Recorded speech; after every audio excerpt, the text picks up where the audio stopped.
Next question, 27th. Who is the Prime Minister of India? Who is the first Prime Minister of India? First Prime Minister ಯಾರಾಗಿದ್ದರು?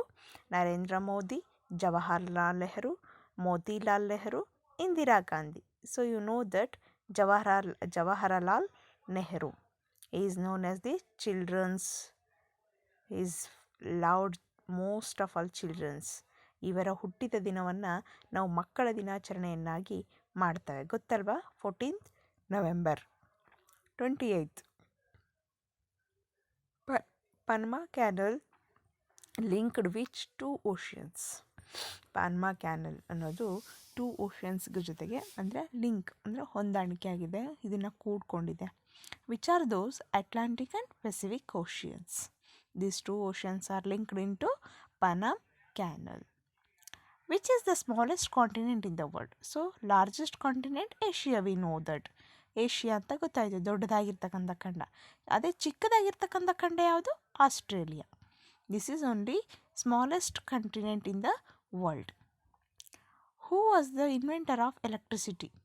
ಎಲೆಕ್ಟ್ರಿಸಿಟಿಯನ್ನು ಅಂದರೆ ನಾವು ದಿನನಿತ್ಯ ಬಳಸ್ತಕ್ಕಂಥ ವಿದ್ಯುತ್ ಶಕ್ತಿಯನ್ನು ಉತ್ಪಾದನೆ ಮಾಡಿರ್ತಕ್ಕಂಥ ಅಥವಾ ಕಂಡುಹಿಡಿದಿರ್ತಕ್ಕಂಥ ಮೊದಲ ವಿಜ್ಞಾನಿ ಯಾರು ಅಂದರೆ Benjamin Franklin, Leonardo da Vinci, ವಿಂಕಿಂಗ್ಸ್ ಅಂತ ಇದೆ. So answer is Benjamin Franklin.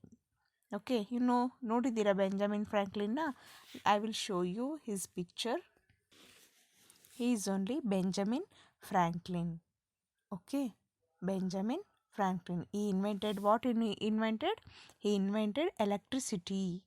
ವಿದ್ಯುತ್ ಶಕ್ತಿಯನ್ನು ಕಂಡುಹಿಡಿದಕ್ಕಂಥ ವಿಜ್ಞಾನಿ Benjamin Franklin. And 31 question, which metal is the lightest metal in the world? Which metal is the lightest metal? ಯಾವ ಲೋಹ ಅತ್ಯಂತ ಹಗುರವಾಗಿರ್ತಕ್ಕಂಥ, ಅದರ ಭಾರವಿಲ್ಲದ ಲೋಹ ಯಾವುದು ಅಂತಂದರೆ zinc, lithium, platinum, gold. Zinc, lithium, platinum, gold. So in that lithium is the lightest metal in the world. So ಲಿಥಿಯಮನ್ನು ನೋಡಿದ್ದೀರಾ? I will show you that picture and uses. This is only lithium. So for what we are using lithium? ಲಿಥಿಯಮನ್ನು ಯಾವುದಕ್ಕೆ use ಮಾಡ್ತೀವಿ ಅಂತ. So ನೋಡಿ, it has the lowest density of all metals. ಬೇರೆ ಎಲ್ಲ ಲೋಹಗಳಿಗಿಂತ ಭಾಳಷ್ಟು ಕಡಿಮೆ ಡೆನ್ಸಿಟಿಯನ್ನು ಅಂದರೆ ಕಡಿಮೆ ಅಣುಗಳನ್ನು, ಒತ್ತಡವನ್ನು ಹೊಂದಿರತಕ್ಕಂಥದ್ದು. It reacts vigorously with water. The most important use of lithium is the rechargeable batteries for mobile. ಇದನ್ನು ರಿಚಾರ್ಜ್ ಮಾಡೋಕ್ಕೆ ಅಂದರೆ ಬ್ಯಾಟ್ರಿಗಳನ್ನು ರಿಚಾರ್ಜ್ ಮಾಡೋದಕ್ಕೆ ಬಳಸ್ತಾರೆ. ಮೊಬೈಲ್ಗಾಗಿರ್ಬೋದು, ಫೋನ್ಸಿಗಾಗಿರ್ಬೋದು, laptops, digital cameras and electric vehicles, ಯಾವುದಕ್ಕೆ ಅದು ನಾವು ಬ್ಯಾಟ್ರಿನ ಯೂಸ್ ಮಾಡ್ತೀವಲ್ವ. ಸೊ ಬ್ಯಾಟ್ರಿಗೆ ಲಿಥಿಯಮನ್ನು ಯೂಸ್ ಮಾಡ್ತಾರೆ. Lithium is also used in some non rechargeable batteries for things like heart, pacemaker, toys and clocks. So ಅದೊಂದಕ್ಕೆ ಅಲ್ಲ, ಬೇರೆದಕ್ಕೂ ಕೂಡ ನಾನ್ ರಿಚಾರ್ಜಬಲ್ ಅಂದರೆ ರಿಚಾರ್ಜ್ ಮಾಡದೇ ಇರತಕ್ಕಂಥ ವಸ್ತುವಿಗೂ ಕೂಡ ಇದನ್ನು ಬಳಸ್ತಾರೆ. ಯಾವುದಕ್ಕೆ ಅಂತಂದರೆ I told you like heart pacemaker ಅಂದರೆ ನಾವೇನಾದರೂ ಈ ಥರ ಮಾಡ್ತೀವಲ್ವ, ಏನದು ಥಿಂಗ್ಸ್ಗಳನ್ನು ನಾವು ಪ್ರೊಡ್ಯೂಸ್ ಮಾಡ್ತೀವಲ್ಲ, ಉತ್ಪಾದನೆ ಮಾಡ್ತೀವಲ್ಲ, ಅದರಲ್ಲಿ ಟಾಯ್ಸ್ ಮತ್ತು ಕ್ಲಾಕ್ಸ್ಗಳನ್ನು ಪ್ರೊಡ್ಯೂಸ್ ಮಾಡೋದ್ರಲ್ಲಿ ನಾವು ಲಿಥಿಯಮನ್ನು ಯೂಸ್ ಮಾಡ್ತೇವೆ. Okay, so this is the matter of lithium. Next, LED stands for what? LED ಅಂತ ಕರಿತೀವಲ್ವ. LED ಅಂತಂದರೆ ಏನು? LED ಬಲ್ಬ್ ಅಂತಂದು ಎಲ್ಲ ಯೂಸ್ ಮಾಡ್ತೀವಲ್ವ. So what is LED? Light emitting diode. So ಇಲ್ಲಿ ಕೊಟ್ಟಿದ್ದಾರೆ light emitting device, light emitting diode, light electronic diode ಅಂತ ಇದೆ. So light emitting diode is the answer. 33. How many colors are there in rainbow? You know that VIBGYOR ಅಂತ ಗೊತ್ತಲ್ಲ. VIBGYOR VIBGYOR. Violet, IndiGo, blue, green, yellow, orange and red. These are the colors of rainbow. Write down VIBGYOR, VIBGYOR. 34th question. We smell with which part of our body? sense organs, you know. Okay, wait, I will show you sense organs. You know already, just I will remember you. These are the 5 sense organs: sight, hearing, smell, taste and touch. Eyes, ears, nose, tongue, skin. These are the 5 sense organs. So we see with our eyes, we hear with our ears, we smell with our nose, and we taste with our tongue, and we touch with our, or we feel with our skin. These are the 5 sense organs, children. Please note down. Next 35th question.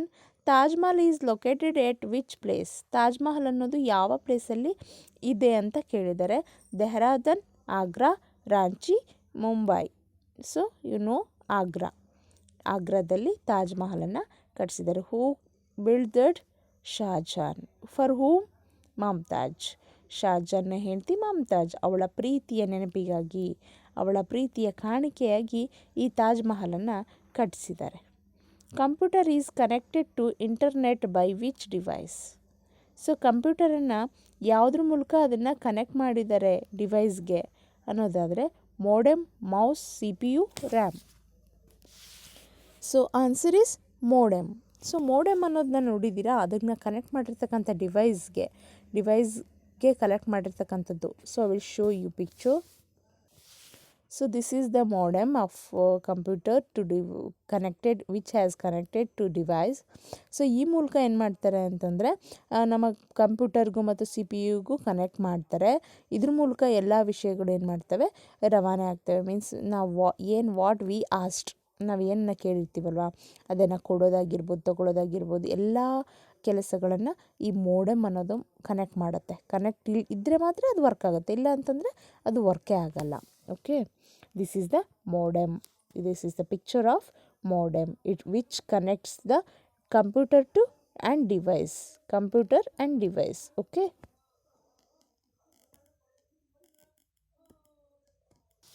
And the 37th question. Which is the smallest planet in our solar system? ನಮ್ಮ solar ಸಿಸ್ಟಮಲ್ಲಿ ತುಂಬ ಚಿಕ್ಕದಾಗಿರ್ತಕ್ಕಂಥ ಗ್ರಹ ಯಾವುದು? So the options are the earth, Mars, Mercury and Saturn. So answer is Mercury, smallest planet. ಚಿಕ್ಕದಾಗಿರ್ತಕ್ಕಂಥ planet ಅಂದರೆ ಯಾವುದು? Mercury. Means ಬುಧ ಬಹಳಷ್ಟು ಚಿಕ್ಕದಾಗಿರ್ತಕ್ಕಂಥ ಗ್ರಹವಾಗಿದೆ. So ನಿಮಗೆ ಗೊತ್ತಿದೆ solar system planets. These are the planets in solar system: Mercury, Venus, Earth, Mars, Jupiter, Uranus, Saturn, Neptune. These are the 8 planets in the solar system. Okay, please note down these planets. You forgot, I think. That's why I am remembering again and again. Planets in solar system. Please count it and write. What is sun? What is sun? Sun ಅನ್ನೋದು ಏನದು? ಪ್ಲಾನೆಟಾ, ಕಾಮೆಟಾ, ಪಲ್ಸರಾ, ಸ್ಟಾರಾ? So sun is also a one star. ಸೂರ್ಯನು ಕೂಡ ಒಂದು ನಕ್ಷತ್ರ. ಓಕೆ, ಸೊ ಈ ಸನ್ ಅನ್ನೋದು ಸನ್ನಿಗಿಂತ ಅಂದರೆ ಸೂರ್ಯನಿಗಿಂತ 10 ಪಟ್ಟು ದೊಡ್ಡದಾಗಿರ್ತಕ್ಕಂಥ ಸೂರ್ಯಗಳು ಇದ್ದಾವೆ ಅಂತ ಹೇಳಿದ್ದೀವಿ. ಸೊ ಅವೆಲ್ಲ ಏನಾಗಿದೆಯಪ್ಪ ಅಂತಂದರೆ ನಮ್ಮಿಂದ ತುಂಬ ದೂರದಲ್ಲಿದ್ದಾವೆ. They are very far from us. So that is why sun gives us heat and light to the earth and other planets. Okay, so ಹಾಗಾಗಿ ನಮಗೆ ಅವೆಲ್ಲವೂ ಕೂಡ ಹೇಗೆ ಕಾಣಿಸುತ್ತವೆ? ತುಂಬ ಚಿಕ್ಕದಾಗಿ ಕಾಣಿಸುತ್ತೆ. So only the sun as nearly to the earth are solar system. ಹಾಗಾಗಿ sun is also one star. Okay, don't forget. ಸೂರ್ಯನು ಕೂಡ ಒಂದು ನಕ್ಷತ್ರ, ಬೇರೆ ಏನೂ ಅಲ್ಲ. ಆ ಎಲ್ಲ ನಕ್ಷತ್ರಗಳಿಗಿಂತ ಸೂರ್ಯ ನಕ್ಷತ್ರ ಮಾತ್ರ ನಮ್ಮ ಹತ್ತಿರದಲ್ಲಿದ್ದಾನೆ. ಅದಕ್ಕೋಸ್ಕರ ಸೂರ್ಯ ನಮಗೆ ಬೆಳಕು ಮತ್ತು ಶಾಖವನ್ನು ಕೊಡ್ತಾ ಇದ್ದಾನೆ. ಸೊ ಅದು ಬಿಟ್ಟು ಏನಾದರೂ ತಿಳ್ಕೊಬಾರ್ದು. The only sun give us heat and light to us and it is near to the earth and other planets are in solar system. Okay, 39th question. The moon is the natural satellite of the which planet? So moon ಅನ್ನೋದು ಒಂದು natural ಆಗಿರ್ತಕ್ಕಂಥ satellite ಆಗಿದೆ. ಅದು ಅಂದರೆ ನೈಸರ್ಗಿಕವಾಗಿರ್ತಕ್ಕಂಥ ಉಪಗ್ರಹ ಅಂತ ಹೇಳ್ಬೋದು. So ಯಾವ ಗ್ರಹಕ್ಕೆ ನೈಸರ್ಗಿಕ ಉಪಗ್ರಹ ಅಂತ ಹೇಳ್ಬೇಕಂತ ಇವಾಗ? The Earth, Mercury, Venus, Pluto. Earth, Mercury, Venus, Pluto. Earth ಭೂಮಿಗೆ ಬಹಳಷ್ಟು ಹತ್ತಿರವಾಗಿರ್ತಕ್ಕಂಥ ನ್ಯಾಚುರಲ್ ಆಗಿರ್ತಕ್ಕಂಥ ಗ್ರಹ ಇದಾಗಿದೆ ಅಂತ ಅರ್ಥ. How many 14th question, how many players are there in ice hockey team? So ನಮ್ಮ ನ್ಯಾಷನಲ್ ಗೇಮ್ ಆಗಿರ್ತಕ್ಕಂಥ ಹಾಕಿ ಟೀಮಲ್ಲಿ ಎಷ್ಟು ಜನ ಪ್ಲೇಯರ್ಸ್ ಇರ್ತಾರೆ? 6 ಪ್ಲೇಯರ್ಸ್. ಎಷ್ಟು? 6 ಪ್ಲೇಯರ್ಸ್, 6 ಜನ ಆಟಗಾರರು ಇರ್ತಾರೆ. Okay. How many players are there in a cricket team? So cricket team ಬಗ್ಗೆ ನಿಮ್ಗೆ ಗೊತ್ತಿದೆ ಆಲ್ರೆಡಿ. 11 ಮೆಂಬರ್ಸ್ ಇರ್ತಾರೆ. ಒಂದು ಸೈಡ್ 11 ಮೆಂಬರ್ಸ್ ಇರ್ತಾರೆ, ಇನ್ನೊಂದು ಸೈಡ್ 11 ಮೆಂಬರ್ಸ್ ಇರ್ತಾರೆ. These are the which how many players in cricket team I told. Then 42 question, general election in India hold after how many years? So ಸಾಮಾನ್ಯವಾಗಿ ನಮ್ಮ ಎಲೆಕ್ಷನ್ ಅಂದರೆ ಚುನಾವಣೆ ಅನ್ನೋದು ಎಷ್ಟು ದಿನಗಳಿಗೆ, ಎಷ್ಟು ವರ್ಷಗಳಿಗೊಮ್ಮೆ ನಡೆಯುತ್ತೆ ಭಾರತದಲ್ಲಿ ಅಂದರೆ 5 ವರ್ಷಕ್ಕೊಂದು ಸರಿ, 5 ವರ್ಷಕ್ಕೆ ಒಂದು ಸಾರಿ ನಡೆಯುತ್ತೆ. 5 years ಒನ್ ಟೈಮ್ ಎಲೆಕ್ಷನನ್ನು ಮಾಡ್ತಾರೆ. What is the capital of United States of America? United States ಅಮೇರಿಕಾದ್ದು ಕ್ಯಾಪಿಟಲ್ ಸಿಟಿ ಯಾವುದು? New York, Washington DC, Los Angeles, so which is the capital city of United States? Washington DC is the capital city of United States. 44th, what is the capital city of United Kingdom? United ಕಿಂಗ್ಡಮ್ನ capital city ಯಾವುದು ಅಂತಂದರೆ London. London is the capital city of United Kingdom. Don't confused. United States ಇಂದು Washington DC, United ಕಿಂಗ್ಡಮ್ದು London. How many meters are there in 1 kilometer? 1000 meters. You know that. ಒಂದು ಮೀಟರಿಗೆ ಎಷ್ಟು kilometre ಇದ್ದಾವೆ? 1000 meters. ಸರಿ, 1000 kilometers. 46th question, what is the capital city of Karnataka? ನಿಮಗೆ ಗೊತ್ತಿದೆ, Bangalore is the capital city of Karnataka. World war second was ended in which year? ಅಂದರೆ ಎರಡನೇ ಮಹಾಯುದ್ಧ ಯಾವಾಗ, ಅದಕ್ಕೆ ಯಾವ ಇಯರಲ್ಲಿ ಅದೇನಾಯಿತು, ಎಂಡ್ ಆಯಿತು, ಸ್ಟಾಪ್ ಆಯಿತು ಅಂತ? 1945. ಸೊ ಅದ್ರ ಬಗ್ಗೆ ನಾವು ನೋಡ್ಕೊಂಡು ಬರೋಣ. ವರ್ಲ್ಡ್ ವಾರ್ ಅಂದರೆ ವಿಶ್ವವೇ, ಇಡೀ ಜಗತ್ತೇ ನಡಗಿರ್ತಕ್ಕಂಥ ಒಂದು ಯುದ್ಧ ಅಂತ ಕರಿಬಹುದು. This is the picture of second world war students. See here. ಎರಡನೇ ಮಹಾಯುದ್ಧದಲ್ಲಿ ಈ ರೀತಿಯಾಗಿ ಎಲ್ಲ ಸೈನಿಕರು ರೆಡಿಯಾಗಿದ್ದರು. So world war second world war are often abbreviated as the World War II or World War II was a global war that lasted from 1939 to 45. 1939 ಇಂದ 45ವರೆಗೂ ಅವ್ರು ಏನು ಮಾಡಿದ್ರು, ಯುದ್ಧಗಳನ್ನು ಮಾಡಿದರು. It involved the worst majority of the world's countries. ನಮ್ಮ ದೇಶದಿಂದ ಆಗ ಎಷ್ಟೋ ಜನ ಮುಖ್ಯವಾಗಿರ್ತಕ್ಕಂಥ ಸೈನಿಕರನ್ನ ನಾವು ಕಳ್ಕೊಂಡ್ವಿ, including all of the great powers forming two opposites militarily alliance. The alliance and the experience power are axis powers. So ಏನು ಅಂತಂದರೆ ನಮ್ಮ ಭಾರತ ದೇಶದಲ್ಲಿ ಅಂದರೆ ಇಡೀ ವಿಶ್ವಕ್ಕೆ ಮಾದರಿಯಾಗಿರ್ತಕ್ಕಂಥ ಎಲ್ಲ ದೇಶಗಳು ಕೂಡ ಇದರಲ್ಲಿ ಇನ್ವಾಲ್ವ್ ಆಗಿದ್ವು. ಸೊ ಇದರಿಂದ ಎಷ್ಟೋ ನಷ್ಟಗಳನ್ನೆಲ್ಲ ಅನುಭವಿಸಿದ್ರು. ಓಕೆ. ಎರಡನೇ ಮಹಾಯುದ್ಧದಲ್ಲಿ great powers forming two opposing military alliance. So ಬಹಳಷ್ಟು ಮೇನಾಗಿರ್ತಕ್ಕಂಥ ಗಾಯಗಳನ್ನೆಲ್ಲ ಮಾಡಿದರು, ಸತ್ರು ಕೂಡ ಕೆಲವೊಬ್ಬರು. So many died in this and so many they given them their blood to the world like that. Okay. So you have to keep in your mind 1939 to 1945. Second world war ended in 1945. And the last one question of today's class, Pakistan got independent in which year?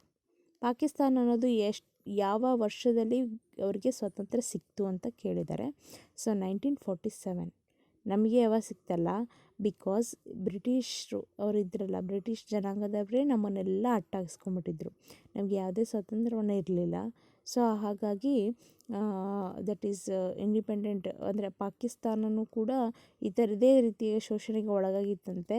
ಅದಕ್ಕೋಸ್ಕರ ಈ ಪಾಕಿಸ್ತಾನದಲ್ಲಿ ಯಾವಾಗ independence ಸಿಕ್ತು ಅಂದರೆ 1947 August 14th August 14th syllabus ಗೊತ್ತಾಗುತ್ತೆ. So ಆ ಟೈಮಲ್ಲಿ means August 14th ಅಂದರೆ ನಮಗಿಂತ ಮುಂಚೆನೇ ಇವರಿಗೆ ಒಂದಿನ ಮುಂಚೆನೇ ಸ್ವತಂತ್ರ ಸಿಕ್ತು, 1947. ಸೊ ನಮಗೆ 1947 ಆಗಸ್ಟ್ 15th ಅಂತ ಸಿಕ್ಕಿದೆ. So these are the today's questions and answers. Students, can I share this link? ಈ ಲಿಂಕನ್ನು ಶೇರ್ ಮಾಡಿದರೆ ನೀವು ನೋಡ್ಕೊಳ್ತೀರಲ್ವಾ, ಸೊ ಇದನ್ನು ನೋಡ್ಕೊಳ್ತೀರಾ, ಸ್ಕ್ರೀನ್ಶಾಟ್ ಸೆಂಡ್ ಮಾಡಬೇಕಾ? ನಾನು I will decide and I will tell you. But these are the very important and useful matter. ತುಂಬ useful ಆಗಿರ್ತಕ್ಕಂಥ ವಿಷಯಗಳಾಗಿದ್ದಾವೆ. If you not getting anything, ನಿಮಗೇನಾದರೂ ಹೋಮ್ವರ್ಕಲ್ಲಿ ಗೊತ್ತಾಗಲಿಲ್ಲ ಅಂದರೆ, ಮಿಸ್ ಆಯಿತು ಅಂದರೆ, ಸೊ ಡೈರೆಕ್ಟಾಗಿ ನನಗೆ ಕ್ವಶನ್ ಮಾಡ್ಬೋದು ಆರ್ ಮೆಸೇಜ್ ಮಾಡ್ಬೋದು. Okay, so you have to keep in your mind, these are the questions and answers which we have discuss today. ನಾವು ಯಾವುದನ್ನು ಡಿಸ್ಕಸ್ ಮಾಡಿದ್ವಲ್ಲ ಅದ್ರ ಬಗ್ಗೆ ನಿಮಗೆ ಸಂಪೂರ್ಣವಾಗಿರ್ತಕ್ಕಂಥ ಮಾಹಿತಿ ಬೇಕು. Okay, and write your homework fast and write neatly and show me again and again. And then what else? This only today's class. We'll stop this class. Take care, enjoy the day, enjoy the class, learn it perfectly, learn the all question and answers and other questions. Take care students, bye bye.